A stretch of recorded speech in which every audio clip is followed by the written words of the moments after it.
our second session. This will be a panel discussion on insights from textbook authors on writing books across various streams. May I invite upon the dais the panelists for this session, starting with Professor Arun Salkar. Is he here? Professor Salkar? Oh, okay.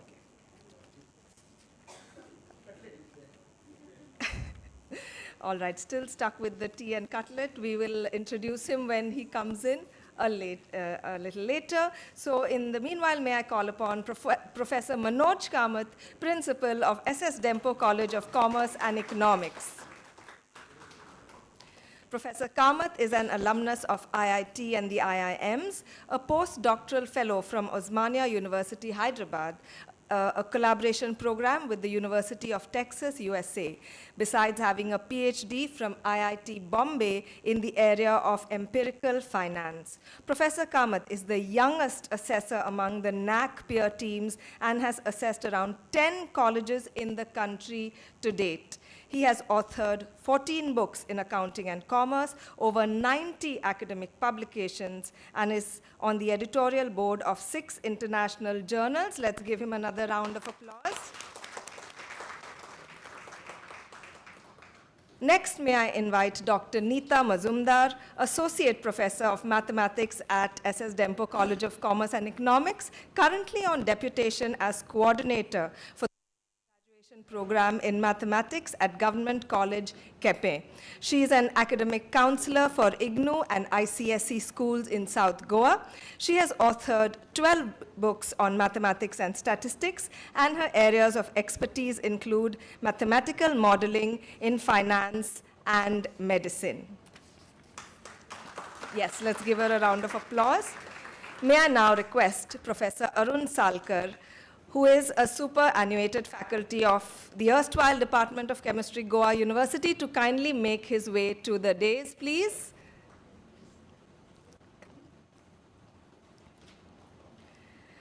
Professor Salkar has a doctorate.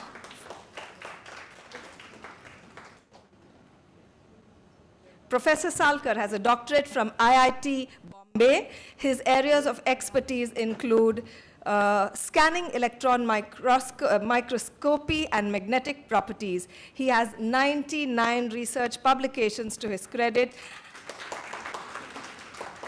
and has been on the boards of several committees and initiatives during his tenure at Goa University. Let's give him another round of applause, please. Up next, we have Professor Nelson Lobo, Associate Professor, Department of Physics, St. Xavier's College, Mapsa. Professor Lobo has authored 24 technical articles in a Linux journal, and recently, in July 2024, he released his first book on physics and electronics titled Analog and Digital Electronics. Welcome, Professor Lobo. We have up next Professor K.A. Geeta, Head of Department of Humanities and Social Sciences, BITS Pilani, Goa campus. Her areas of interest are cultural studies, Dalit literature, and post-colonial literatures. Her doctoral research focused on the production, institutionalization, and reception of Tamil Dalit literature and led her to author 2 books on Tamil Dalit literature. Let's give her a warm round of applause. Finally, we have our own Dr. Hanumant Chopdekar, Associate Professor of Konkani, Shenoi Goembab School of Languages and Literature.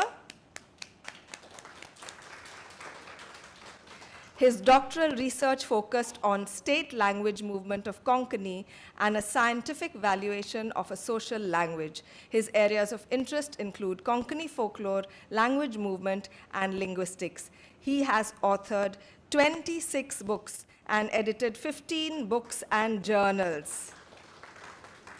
He has also been responsible for establishing the research paper format for publications in Konkani, and some of his important works include Kokni Rangmanchieso Itihas, Molavni and Samaj Bhasvigyan. I hope I got those pronunciations right. Let's give sir another round of applause.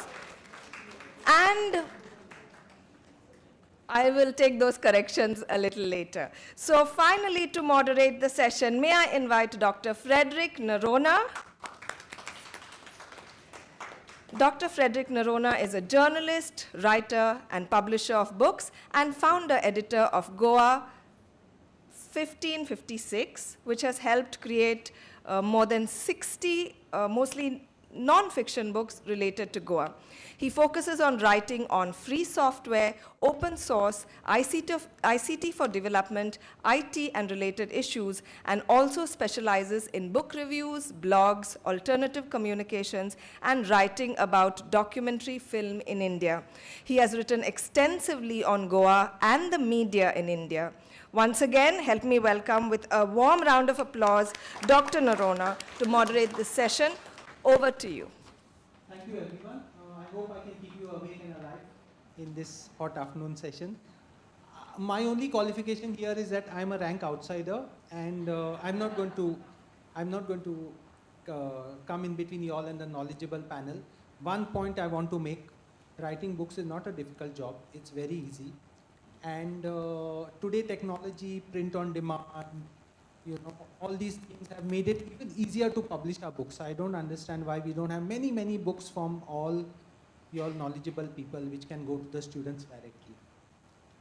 Having said that, we will start off with brief presentations, maybe 5 to 10 minutes each, and then there will be time for Q&A from all the panelists, starting with Professor Arun Salkar. So I'd request them to maybe share something of their experiences, because they are trying to inspire you all to create those books. Thank you very much. Giving me opportunity to express my views. Okay. See, the book writing has in fact initiated when I joined for my PhD program, when my supervisor gave me a chapter to read, of which I was of not expertise and I was of not helpful that time. But I read and gave without much contribution for the chapter. It was a highly specialized scientific topic on magnetism. Then when I joined Goa University, a optional course was floated because environmental science and chemistry was, was very essential then in somewhere in 1991-92.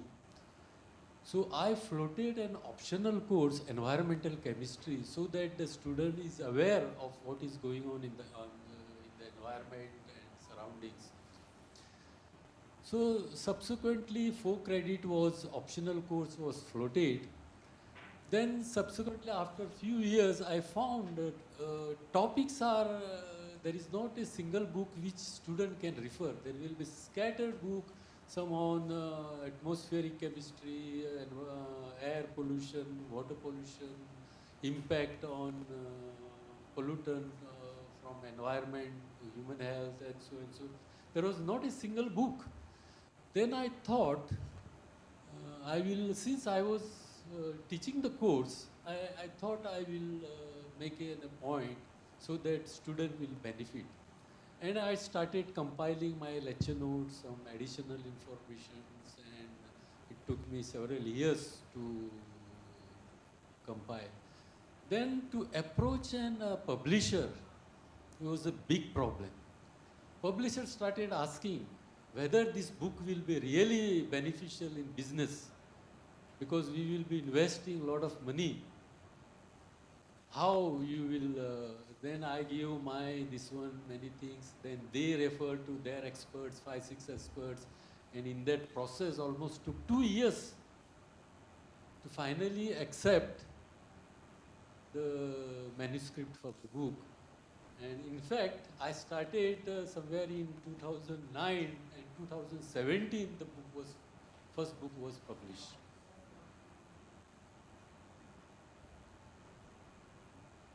Then when my second book came, also similar, it was on catalysis, which is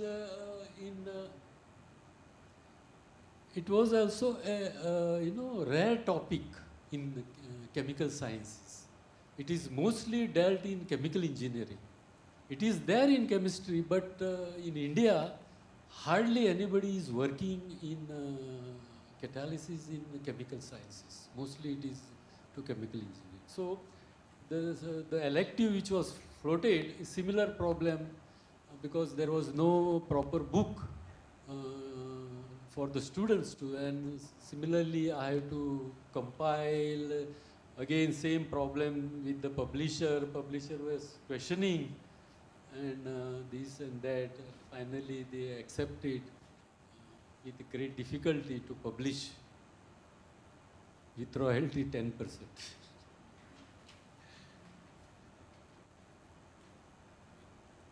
See, the problem I like to talk because language for science is internationally accepted is English language. You may do it in even those who are giving instruction in their own language, like Germany, they are giving instruction even higher education in Deutsch, Korea. But they also accepted that the language for science is internationally accepted as English. And therefore, science book in English, because now that environmental chemistry which was published by Dorosa publisher, New Delhi, they publish it by Sylvester in Oxford. Same book, Sylvester in Oxford. So it is published in UK. So that becomes, versatility for universal book. And now, see, about this book, you cannot just translate in any other language because there is a copyright. Publisher will not allow.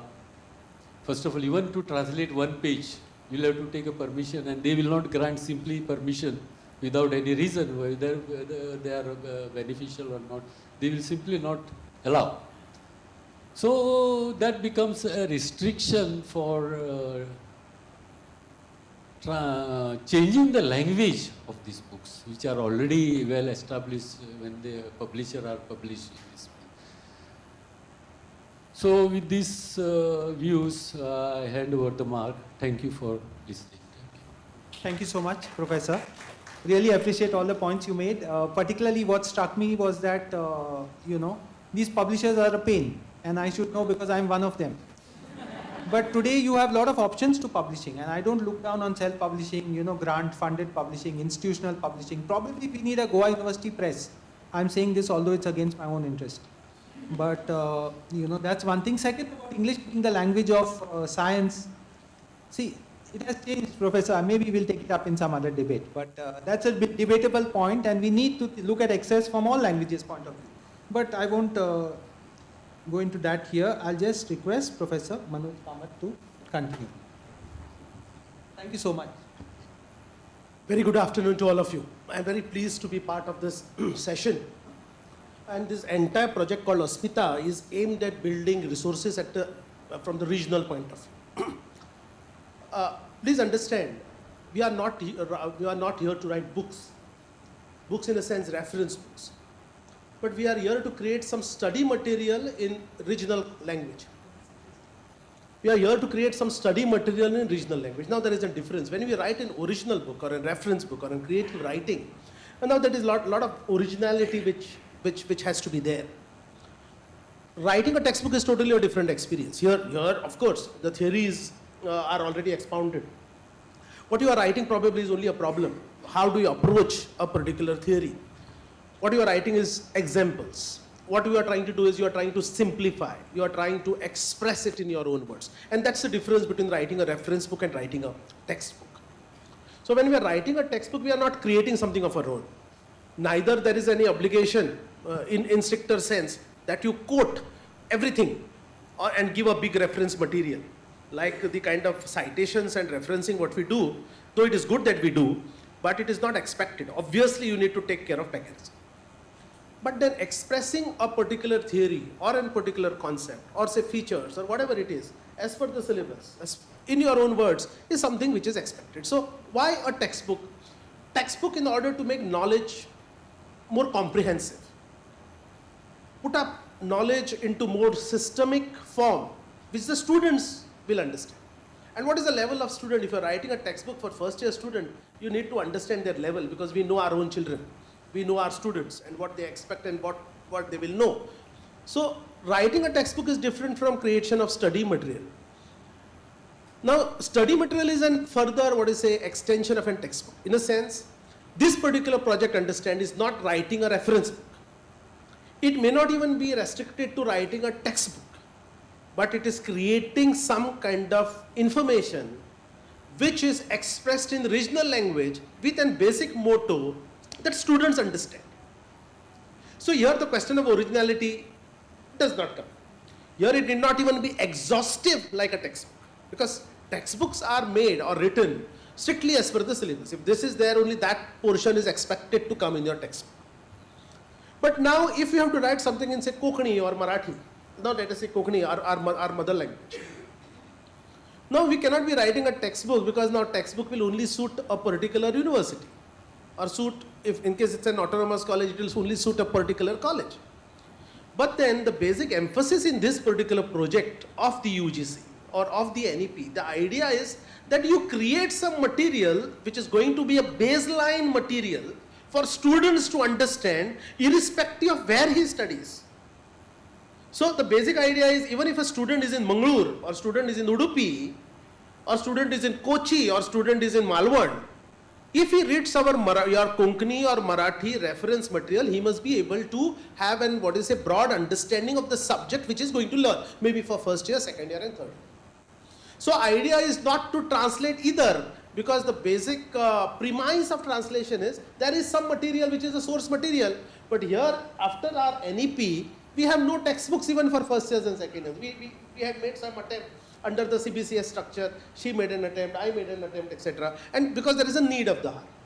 Now what has happened after NEP, time was too short, we were not even prepared. Now currently as a principal, I do not know what is the syllabus of my third year, which is approaching in few months now, right? So where is the question of writing a textbook when I do not know what my teachers are going to teach? So in the long run, these textbooks also will come, meaning some of us will still make efforts, but that material, original, material from where we will translate is going to come up sometimes in the future, but we are expected to create some kind of material here. So it is not writing of a reference book. It is not writing of a textbook, because if I and you have to write a textbook, naturally in our respective subjects, we will prefer to write it in English, because that is our source of knowledge, and that is the easiest way for us to express. When we are going for this project, remember, we are missing one step. And what is that missing step? That there is no textbook available, so therefore there is no translation. So what do you do? To my opinion, I'm a teacher of finance, I'm a teacher of management, accounting, cost accounting, taxation, whatsoever. So in case I have to prepare a study material, I will only have to go in for preparation of baseline study material, maybe if I'm writing for first year, so that in 12th standard passed or some way passed, okay, or finally passed student, right, is able to understand or grasp the subject without getting into complexities. One thing let us understand, though we say that English has been the medium of instruction right from KG, PG, etc., from KG to PG, the language writing skills is missing. Also the reading ability of the student. We can very well suggest them good reference books, but I am very sure students don't even read the notes if the teacher has circulated. That's the reality. So when this is the reality, meaning what do we expect the student to read? So here I expect the student, suppose if I am teaching income tax, I only explain the basics of income tax or the structure of income tax, or if I am able to give some glossary for a word called rebate or a deduction, etc., student will be able to understand better. So according to me, the aim of this project is only because they don't read in English, or only because they don't understand what they are reading, is to simplify their learning. And that is the basic aim. So here we are only creating some supplementary material which is going to be an add-on material in addition to the textbooks and reference books which they will read or may refer, but those concepts will be stronger if we are able to teach them in regional language. Like for example, complex theories of finance when we explain, or the principles of accounting when we try to explain to students in English, there is only rote learning. They don't make an attempt to understand what the theorists are attempting to tell us. Right? For example, what are the functions of planning? Meaning they study functions of planning, hardly knowing what they are studying. So if you are able to put it in simple words, if you are able to give a regional or local approach, if you are able to give some practical examples of maybe theories of finance to the students which they can understand, and simplify or broadly dissect those technical words in simple Konkani or Marathi, student will at least be able to understand. Like a simple word or a simple sentence like demand and supply are inversely proportional. Now it's very simple if you make an attempt to understand what is inversely proportional. Now giving a suitable Konkani or Marathi word to explain it, now we did not write into strict standardized Konkani as what Gunaji sir writes and he speaks, or what Konkani appears in your Bhangarbui. It may be even difficult for me to understand. But if I am able to desynthesize this word inversely proportional in simple terms, the student will be able to grasp that particular subject matter. So what I want to state is, rather than going in for writing of a textbook in Konkani will be a difficult job. Because I start from scratch. Well, I am not aware of the glossary. I am not aware of the terms. Now you tell me to explain a budget, I can do very well in English. You tell me to explain budget in Konkani, including the terms like fiscal deficit, primary deficit, okay, I can only use the word arthik tut. Now what is fiscal, what is primary and what is secondary deficit, I have no words for it. But then I need to simplify it in simple words, but not knowing the technicality. So we English teaching teachers, if you ask me to write a textbook in Konkani in economics, will be a directly difficult job because there is no textbook which I am going to translate. So basically let me at least write about Artha Sankalpa, right? Instead of calling it a budget, right? Or instead of calling it as a deficit, let us call tut. Instead of calling revenue, let us say mahsul. Instead of saying expenditure, let us say kharcha, right? Utpanna. This particular word students understand better.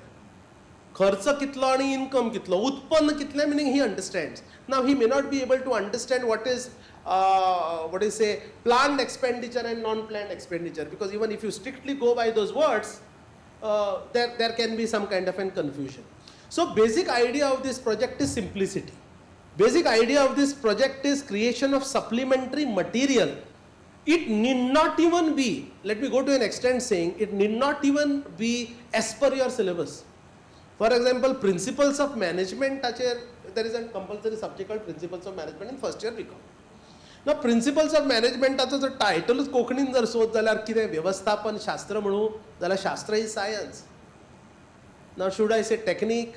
Now because I don't have an exact word which is commonly used. Now not that there is no word for principles in Konkani. There may be, there is, but that particular word is not prominently used or publicly used, right? So what do I say? I just say vyavasthapan, right?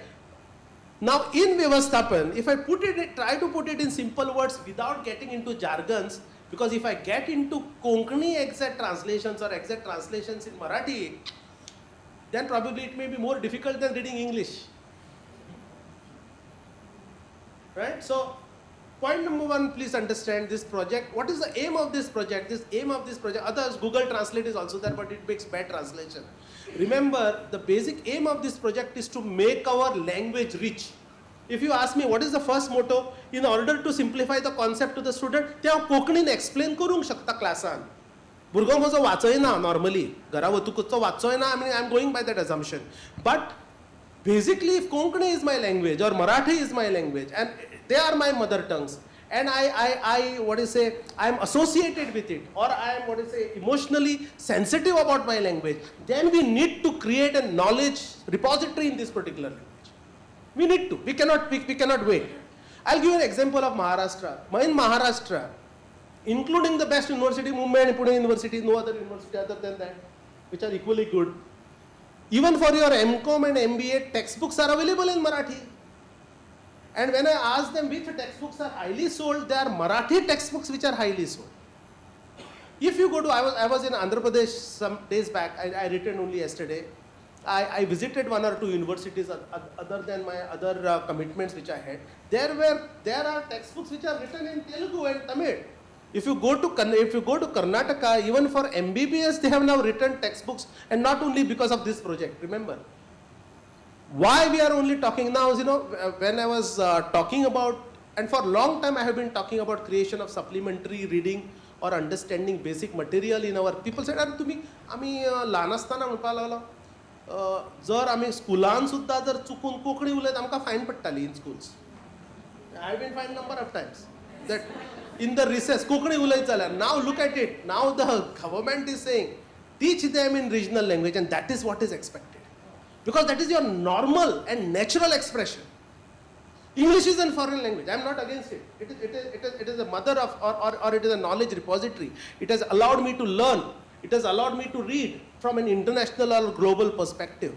I am not challenging that. But I understand better when I am explained in my own dialect. There is one sentence there. Use standardized language, don't use dialects. Of course, that is what is the requirement. But I would rather go to an extent. Dialect is also important. Finally, your aim is what? Your aim is not to create, language resource. Your aim is to create a reading resource or a learning material. So why should there be a barrier of dialect also? Because person in Pedne and person in Karwar will understand a particular context or a particular theory in their own manner. So I think that must be our entire aim. Now here let me give an example. When we talk about why we are going or teaching in Konkani or writing in Konkani, is it one step backwards? No. Even today in universities of France, medical education is given in French. Even today, in Germany, if you have to get a postdoc in engineering, you write a paper, you write an examination in German. Many important points, and all of it are very well made, only because of time. Professor Salkar has just excused himself because he has a problem with the AC. I think Professor Kamath has built up very well on the initial point that Professor Salkar made. I'm sorry to interrupt you, just because of time and the lunch thing, but we'll carry on. There will be scope for more of these points. All of them are very valid and they are coming up as they should. We go on to Dr. Neeta. Thank you. So if I'll have to talk about my 2 books, only 2 when compared to the number of books that the learned professors here have published. I should admit that I didn't have any intention of publishing a book at all. It actually came from my PhD examiners that I should publish my PhD thesis. I should convert it into a textbook or a reference book rather, not a textbook.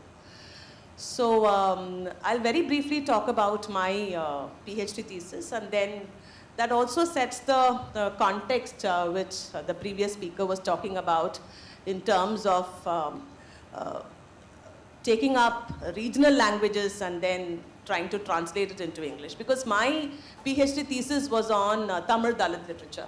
So Dalit literature is something that we are all quite familiar with, at least within the literary and cultural studies department, whichever language department you belong to. But Tamil Dalit, at that point of time when I was working on it, this was almost some 2004 I started my PhD. So at that time, there were very few writers who were quite prominent in the English literary curriculum. Bama is somebody whom all of you will know, definitely. Her Karku was something which was translated in a Tamil book, which was translated into English, and then it also reached the curriculum, the literary studies curriculum. But ironically, the English translation was very much there within the English literary studies syllabus. But then the original Tamil wasn't there in the Tamil literature department as a book to be read. So this is the kind of symbolic discrimination that was very much prevalent at that point of time when I was doing my research.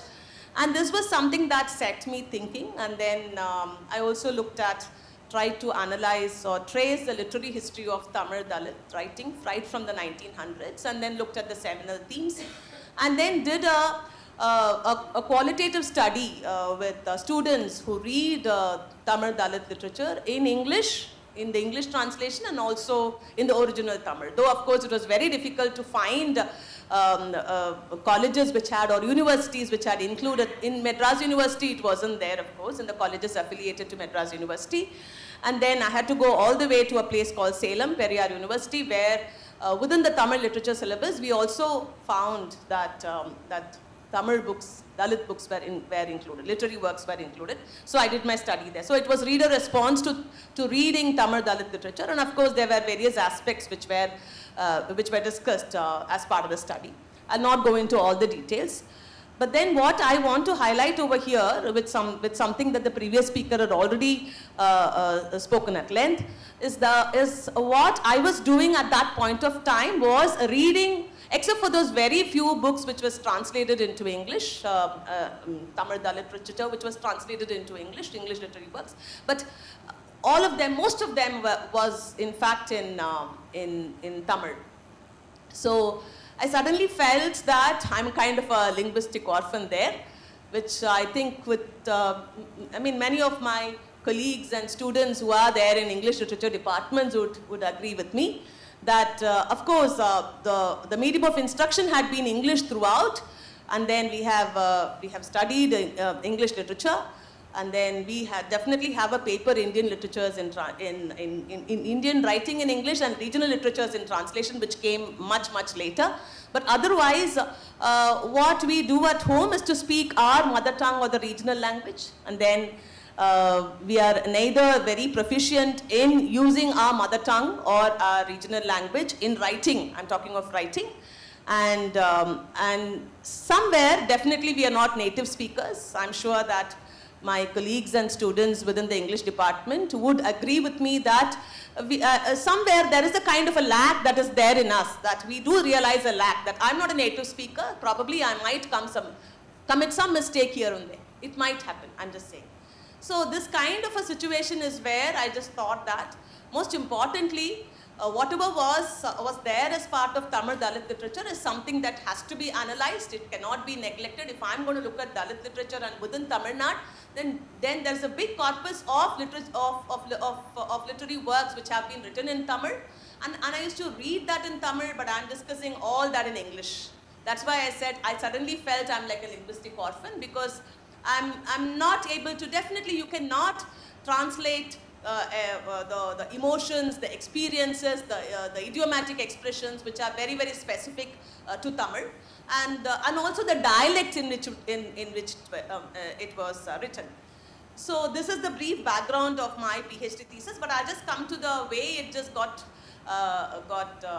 published as a book. So I finished my PhD, and then both my PhD examiners had mentioned in their report and also in the Viva that I should definitely publish this as a book, and it did not strike me, because I finished my PhD in 2009, I got a job, I joined in 2010, and almost for 2 years I was just swamped with the kind of responsibilities that any new faculty would have. And then around 2012 this just came to my mind. I had by then started publishing part of my thesis as journal papers, journal articles. Yeah, I'll just finish. So the task was now to look out for a publisher, because we were asked to speak of the challenges. So anybody who's interested to convert, most importantly, your PhD thesis into a book, this is something that you will probably face, because I wrote to all the leading publishers. This is something that all of us do. OUP, of course. By then, OUP had published a lot of anthologies on Dalit literatures, and then Orient Longman, many others, in fact. I just wrote to them thinking that this will be accepted, but it wasn't. I'll tell you why. Because if you're planning to publish your thesis, or you're thinking of writing a book, straight away writing a book, and if that happens to be a reference book, like the way I did, I think you also need to look at what is topical.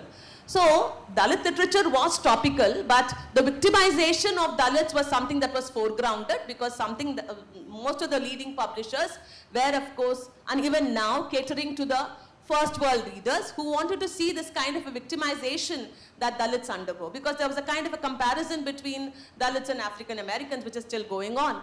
So my research is not about that. Victimization is very much there, but I was also focusing, I was also analyzing the kind of aesthetics that is very much prevalent, the kind of resistance that is very much prevalent within Dalit literary works, which did not come out in the open at all, because it wasn't translated, only Bama's Karaku and a few other very prominent books which underlined the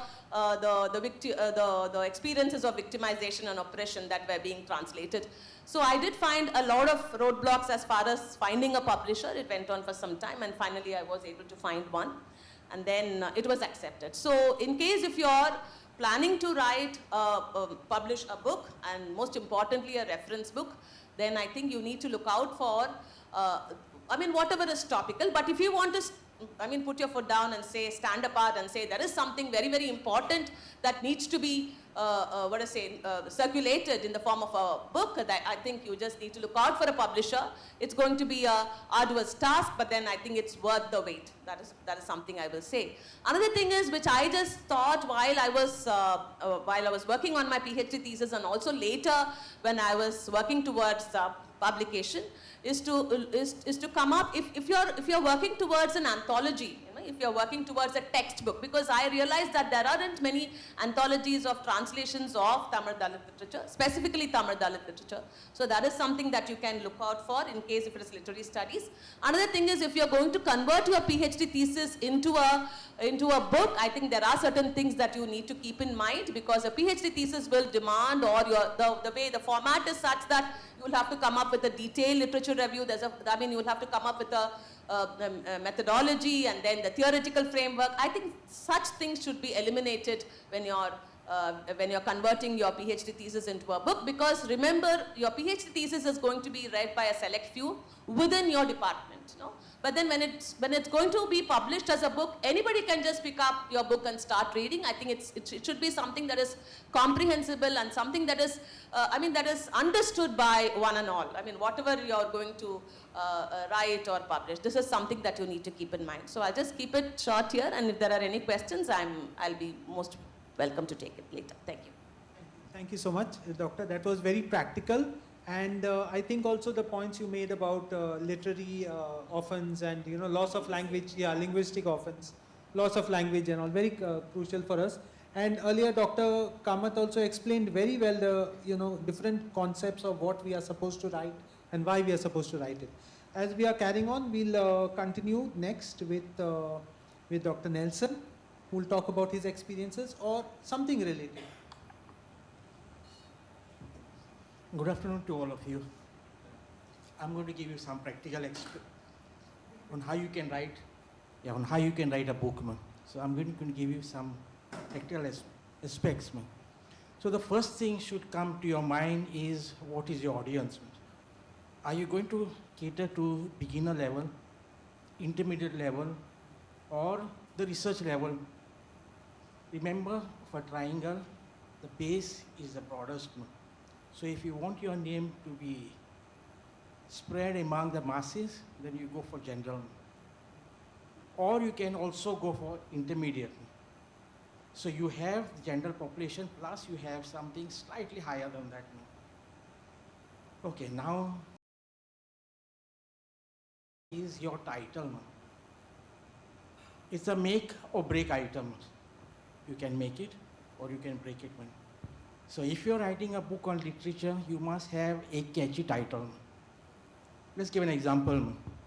If you want to publish a book on English, learn English, or an alternative title, learn English in 24 hours, which is going to be sold more. Okay, so when I went to Japan, I saw lots of signboards over there, learn English, learn English, learn English over there. But if they had to put learn English in 24 hours, I think so they would have got lots of students. Okay, the next is your book. When you make a book, don't cram lots of things in one page. Nobody likes to read that.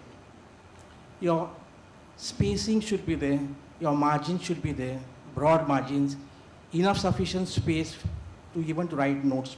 So when I made my book, on the side margin in which it is bound, I kept it a big space. Why? Because the students can write over there.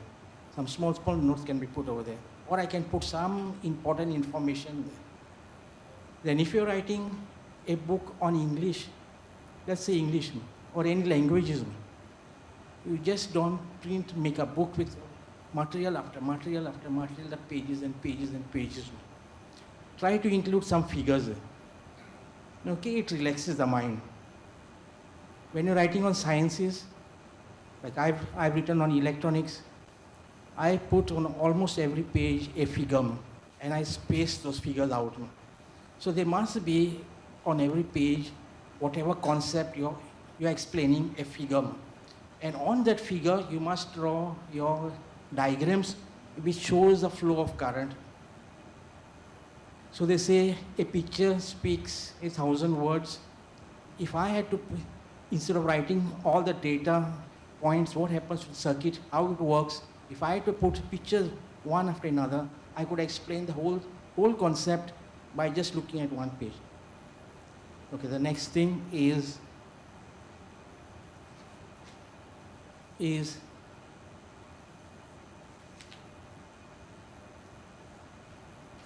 okay, so my book was analog and digital electronics. Now it goes on intermediate level. I want to expand on this book.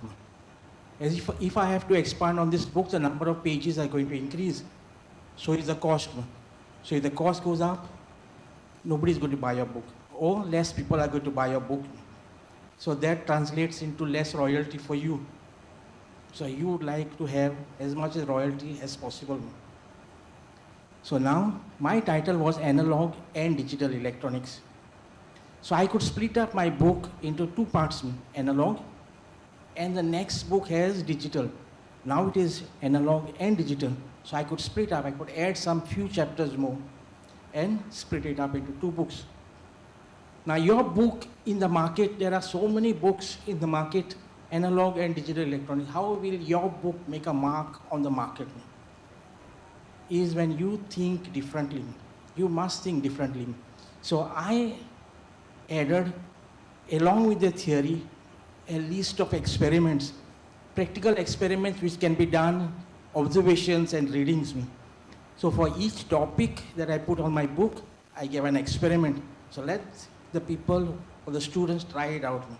In that way, that book becomes interesting, and there'll be an urge to get that book for themselves rather than xeroxing them. Include lots of problems.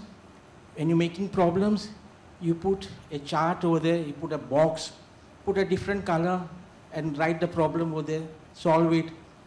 You could even expand on this, give a number of problems and make another textbook for the solutions. So from one book, you can go for 2 books, you can go 3 books, you can go 4 books. So expand.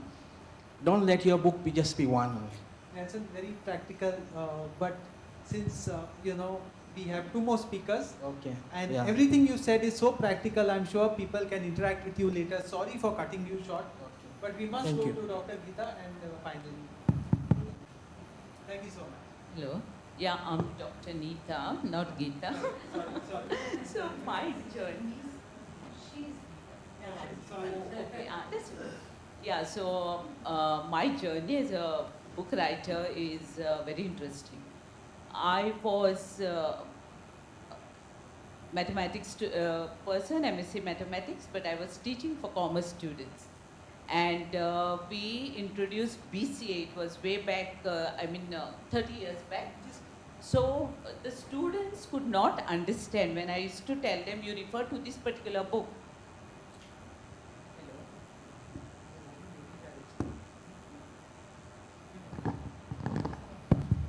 Yeah, so when I used to tell them to refer to a particular book, they used to say, we don't understand because it's all numbers. Students always have that fear for mathematics, but actually if you make it easy, it's the most interesting subject. So what I started was, I said, let me just change the way the book was written. The books were written. So I started taking n number of examples, and mostly all real life examples. You know, so if it was some derivatives, instead of derivative, it's quite difficult for them. So I said, okay, what will be the price change? So, you know, the students were interested. And another thing was, every concept in the book, what I've written, it is, I have explained it using graphs, that is geometry, algebra, as well as numbers. So, you know, the students found it, all my books were sold, all the copies were sold, but only one thing I want to tell you all, that I never took a pie from the publisher, because I've done it for my students. And it was only for the students I did it. So, you know, one after another, then the publisher said, why don't you write for second year BCA? And then he said, why don't you do it for BCom, because the students want it. And that's how the 12 books came. So basically, if my books are very simple language, the easier, I mean, no much definitions, but lot of explanation. And the theorems also are based on basic concept, because that is what I believe. The basic concepts, because if base is strong in mathematics, there is nothing to study basically, if you know the base. And that is what I've done in all my books. Thank you so much. Very short, very sweet, and very practical. You know, we'll carry on with the next speaker. That's the final for today, and then we have a little bit of time for Q&A, but we have to listen to Dr. Hanuman Chopdekar, who comes from a background of Konkani. नमस्कार. वेदिवयले मानेस तर वेदी सकयले मानेस आनी इश्टानो आनी इश्टिनीनो मी सगळ्यांनी वेगवेगळ्या मुद्द्यांचेर भाश्य केल्लें आसा. पुनरावृत्ती जावची न्ही म्हूण हांव कांय मुद्दे जे आसा ते हांवें पयलींच प्लॅन केल्ले, पूण ते हांव कुशीक दवरतां. विशय कितें आसा की कोंकणी भाशेंतल्यान विंगड विंगड विशयांतले ज्ञान जे आसा ते येवचें, हाजे खातीर पुस्तकांची निर्मिती जावची. हाजे खातीर आमच्या मानेस्तांनी आपआपल्या मुद्द्यांनी खास करून तांणी जो अनुभव घेतिल्लो आसा तातूंतल्यान वाडिल्ले आसा. पूण जशें मनोज सरान सांगलां तशें निमणो हेतू, निमणी मोख आनी उद्दिश्ट कितें आसा तर तें गिन्यान जें आसा, ती संकल्पना, कॉन्सेप्ट जे आसा ते विद्यार्थ्यांक कळचे तांच्या आवय भाशेंतल्यान. म्हजे कडेन एक पुस्तक आसा, जें पुस्तक हांवें स्वता बरयल्लें आसा. ताज्या आदारांतल्यान हांव म्हजो अनुभव जो आसा तुमचे मुखार मांडपाचो प्रयत्न करता, जेणे करून पुनरावृत्ती, रिपिटेशन जावचें न्ही. ह्या पुस्तकाचें नांव आसा समाज भास विज्ञान, इंग्लिशीन सोशो लिंग्विस्टिक्स अशें जाता तो विशय. आता सोशो लिंग्विस्टिक्स म्हळ्यार कितें? What is the difference between sociological study आनी लिंग्विस्टीक स्टडी आनी socio linguistic study? Whenever there is a problem or issue arises in the society due to language and culture conflict, त्या वेळाचेर if you try to solve that particular issue through sociological approach, that is a sociology of a language किंवा sociological study. पूण जेन्ना समाजांतलो भाशा आनी संस्कृतीक धरून जो वाद चलता, जसो कोंकणी आनी मराठी आसा, तो वाद जेन्ना आमी लिंग्विस्टीक म्हळ्यार भास विज्ञानीक नदरेंतल्यान, एप्रोचांतल्यान अभ्यास करता, that is a socio linguistic. म्हणून हांवें चार्ल्स फर्ग्युसन नांवाच्या लिंग्विस्टिक्साच्या आदारांतल्यान अभ्यास करपाचो प्रयत्न केलो. खरें म्हळ्यार sociological study of official language movement of Konkani अशा पद्दतीचो आमचो अभ्यास हांवें PhD खातीर केल्लो. तातूंतल्यान सोशियोलॉजी आनी लिंग्विस्टीक स्टडी हाच्या भितर येवपी जी सोशो लिंग्विस्टीक स्टडी हो जो विशय आसा तो म्हाज्या परिचयाचो जाला. Otherwise I am not a linguist. हांव भास विज्ञानीक न्ही. आनी दॅट बाय प्रॉडक्टांतल्यान ह्या विशया कडेन हांव लागीं गेलो आनी म्हज्या लक्षांत आयलें की कोंकणीन लेगीत जो कोंकणी मराठी भाशावाद जो आसा तो सुद्दां सॉल्व करतलो जाल्यार सोशो लिंग्विस्टिक्स एप्रोच जो आसा तो म्हत्वाचो आसा. म्हणजे there is a language problem in the society. People are politicising it, म्हणजे लँग्वेज पॉलिटिक्स जाता इन्स्टेड ऑफ प्लॅनिंग. म्हणजे आर्टिकल 345 ऑफ इंडियन कॉन्स्टिट्यूशन जे आसा ते सांगता की ऑफिशियल लँग्वेज जी आसा ती कशी जावची हाच्या बद्दलची एक थारावणी आसा.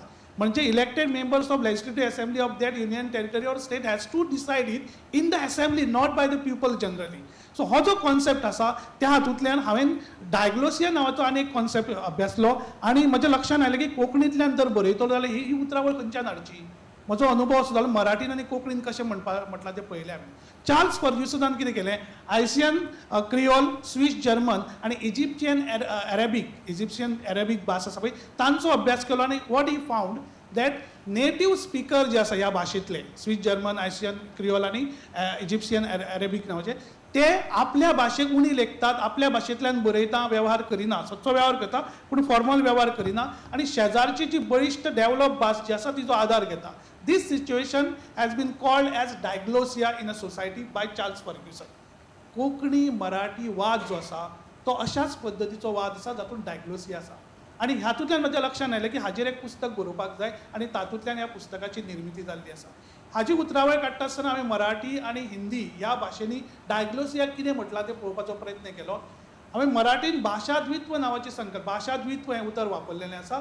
म्हणजे आपल्या भाशेक उणें लेखता आनी शेजारचे खंयचे तरी बळिश्ट आनी पेजाद भाशेक क्लासिकल म्हणजे कल्चरल लँग्वेज म्हणून आपणायता. अशा पद्दतीन हांवें ह्या पुस्तकाची निर्मिती केली आनी खास करून ताचे काल पासून आयज मेरेन जी चर्चा चल्ल्या आतांय चल्ल्या की खूब साद्या सुटसुटीत भाशेंतल्यान तातूंत कांय तक्त्यांच्या आदारांतल्यान कांय आकृतींच्या आदारांतल्यान भुरग्यां मेरेन जर पावयत जाल्यार ही संकल्पना बरे रितीन पावतली. हें पुस्तक जाय तुमच्यांनी घेवं येता. सोंपयता आसतना हांव एक गजाल सांगता, त्या पुस्तकाचो आदार घेवता म्हणून सांगलें. सोंपयता आसतना एक गजाल सांगता, सर खंयच्याय भाशेन अशा तरेच्या विंगड विशयाची पुस्तकां तेन्नाच येता सर वेन अशा तरेचे आमचे जाणकार तुमी बशिल्ले आसा ते विज्ञान, तंत्रज्ञान, कला आनी वाणिज्य शाखेंतले वेगवेगळे जे जाणकार आसा जे कोंकणी भाशीक आसा ते जेन्ना आपापल्या भाशेंतल्यान त्या विशयांतलीं पुस्तकां निर्माण करतले तेन्नाच हें शक्य जातलें. म्हणून हांव तुमचे कडेन मागतां की ह्या समयाचेर I am program director of discipline of Konkani, हांव जरी पॅनलिस्ट आसलो तरी सुद्दां की एक बरी प्रक्रिया सुरू जाल्ली आसा भारतीय भाशा समितीच्या माध्यमांतल्यान आनी आमी आनी तुमी सगळ्यांनी हो जो वावर जो आसा तो तडीक व्हरपा खातीर तळमळीन वावरुया. इतल्यान निमणे कडेन कवितेंतल्यान सांगचें जालें जाता, जो मेरेन विशया कडेन लागीं वचचें ना. हांव आमच्या काव्यशास्त्र इंडियन पोलिटिक्साचेरूच सद्या वावर करता आनी ताका लागून संस्कृत भाशेचोय परिचय जो आसा तो बरो करून घेतिल्लो आसा. कारण भारतीय काव्यशास्त्र इंडियन पोलिटिक्स शिकतलो जाल्यार संस्कृत भाशेचो आदार घेवचोच पडटलो. ताका लागून हांव इतलेंच म्हणटा की विशया कडेन लागीं वचप, विशया कडेन जो मेरेन आमी आत्मीयता आनी तळमळ ज्या मेरेन जोडिना तो मेरेन शक्य जावचें ना. मनोहरराय सरदेसायांची एक सुंदर कविता आसा, म्हणजे वातावरण मातशें बरें जावचें म्हणून सांगता. सोय बरी वाटचे पयलीं रोस पिळून काडचो न्हय. Doctor Manoharrai Sardesai says that सोय बरी वाटचे पयलीं रोस पिळून काडचो न्हय, उतर मनान शिजचे पयलीं गीत पानार वाडचें न्हय. All the best. Thank you, Dotorbab, ते बरे सांगले आमकां. We had a very wide range of talks this morning and a whole lot of issues came up, some of which seem to be in conflict of each other because there are different disciplines here and each discipline looks at it from different points of view. So that is normal. But we had Dr. Salkar who was talking about sciences and the language and then Dr. Dr. Kamath gave us a very nice perspective on what are the different levels of writing that is required, and also Doctor told us about her own experiences with getting published, which was a little bit of a challenge because of what publishers expect, whereas on the other hand, Doctor did not have a problem with getting her work published. And finally, we heard from Dr. Chari about the kind of, the way Konkani, he's talking at teaching language, teaching Konkani from its own perspective. But having said that, I would like to underline one point. Knowledge generation is very important for any society. We need many more books than what we are producing at the moment. We need a whole lot of books. We are not producing enough books. When I was a young student in this college, 1985, P. Lal from the Writers' Workshop came and inspired us. And people used to laugh at him and say that he has a vanity model of publishing and all, but that was something that pushed me into looking seriously at it many, many years later. But we'll keep time for 2 or 3 questions without cutting into the lunch break. I know everyone is hungry. Quick questions, introduce yourself, make it brief if you want. You can even make your observations. If you're directing it to someone, please mention them by name also. Someone will pass around a mic. Yeah, please. Name and your... So I'm Dr. Smita Sansgiri. My question is to Manoj sir. Manoj, you mentioned something about use of several dialects while writing a textbook. But don't you feel use of several dialect groups, especially when you write a textbook, would affect the consistency, which otherwise you could maintain? Yeah, now let us understand. The standard expectations which are mentioned here in this book specifically talks about not using dialects, but using a standardized language. And it is correct. But then when I'm talking about concepts, you can write a book in a standardized language, but when we are talking about a concept, you can use alternate words from different dialects, and that is going to help you. As I told you, principles of management, हाचे म्हाका एक translation कोंकणीन कशा पद्दतीन जातलें? No, if I can interrupt, you Yeah. can say tatva. Tatva. म्हणजे कार्यप्रणाली. व्यवस्थापनाची तत्व, right? So instead of using the word tatva, now in Karwari dialect that word could be different. In Pedne it could be different. In Bardes it could be different. And Antruz it could be different. Konkani is the only language where the geographical, this is spread is very small, and yet there are number of dialects. See, there are many number of dialects, n number of dialects in all languages. But Konkani there is a difficulty because here the geographical spread is very limited. So a word used in Pedne may mean something else in Karwar and may mean something else in maybe in Mysore or in Kochi. What I'm saying is, let us write something which is generic and not specific to a particular subject. Let us use those words which are very generic words and not specific to a particular region. Using that, you will be able to extrapolate things. Like for example, my book or your book, your supplementary reading should not only be used in Goa University and in Panji, but also somewhere in Kochi and also for a person studying in Malvan. That is my intention. Otherwise, the thing is very clear that we have to use in standardized form. But for a specific concept, for a particular theorem, for explaining a particular theory, obviously you can be a little more creative.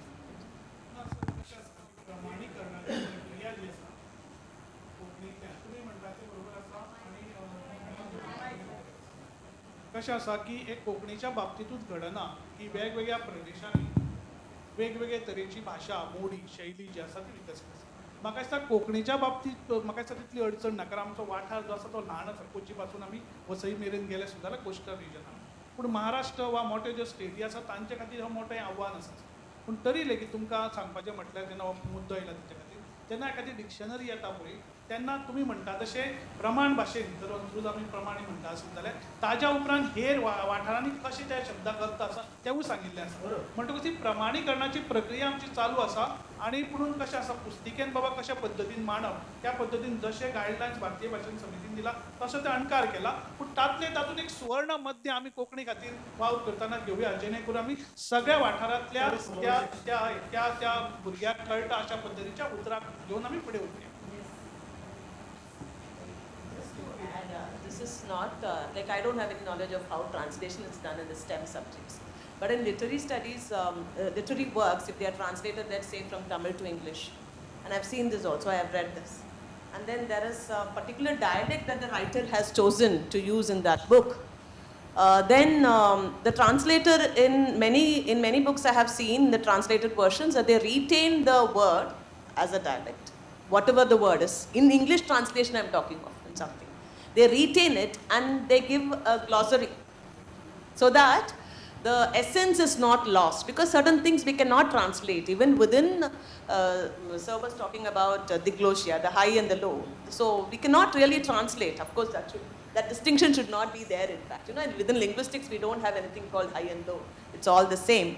But then if we are going to consider one dialect which is not to be taken as a standard form, and still if the writer has written that, I'm talking of literary works, and if it has to be translated into English, then it's better to retain the word in the original dialect rather than to, and then give an explanation for it so that the essence is not lost. Yeah, thank you. Yeah, please. मातशें लागीं धरून उलय. It's very directional. Lagi dawrल्यार येतले म्हाका दिसता. It is a bit directional, all these mics.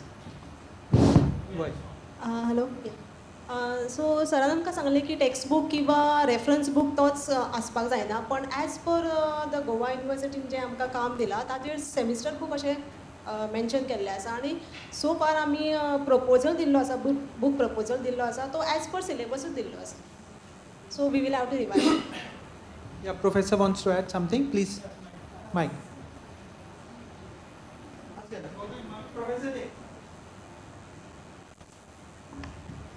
So just to clarify this, the books are to be written for the undergraduate level.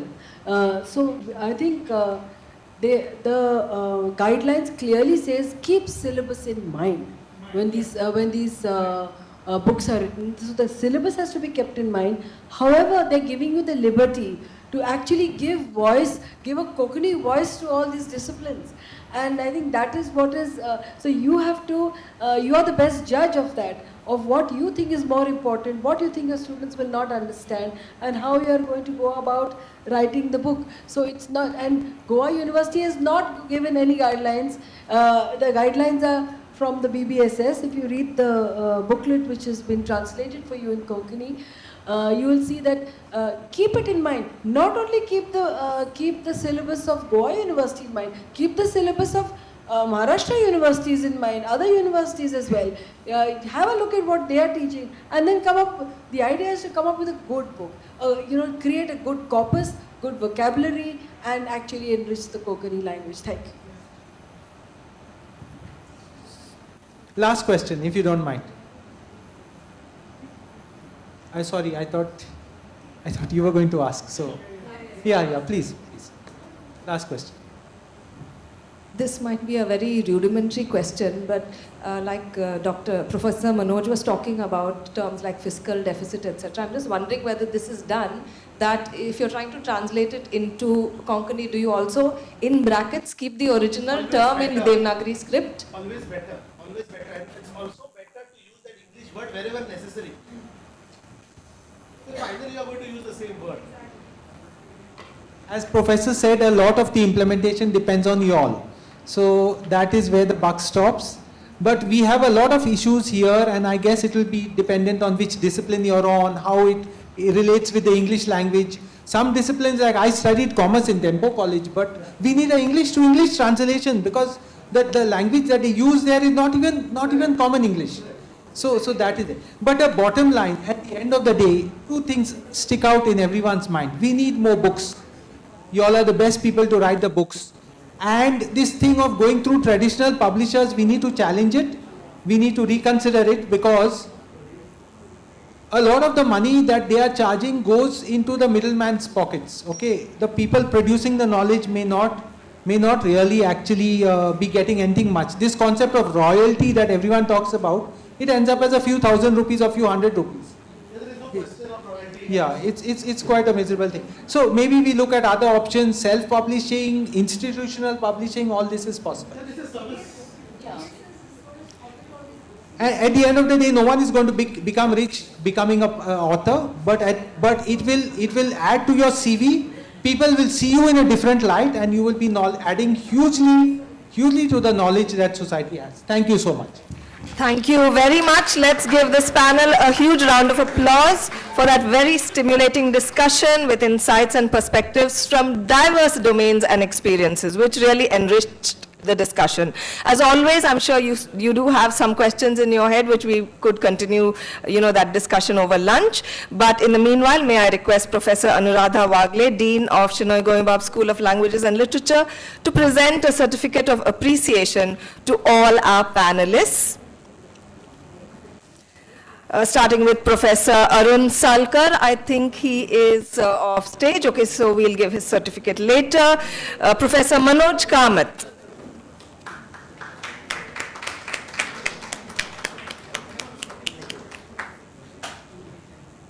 Dr. Neeta Mazumdar.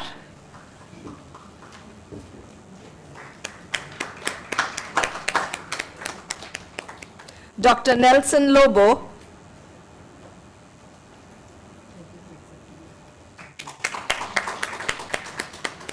Professor K.A. Geeta.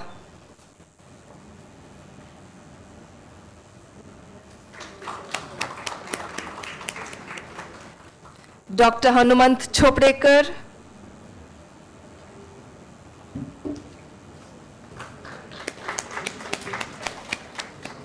And to our dynamic moderator, Dr. Frederick Norona. Very dynamic. I'm going to request all the panelists to please come forward for a group photograph, and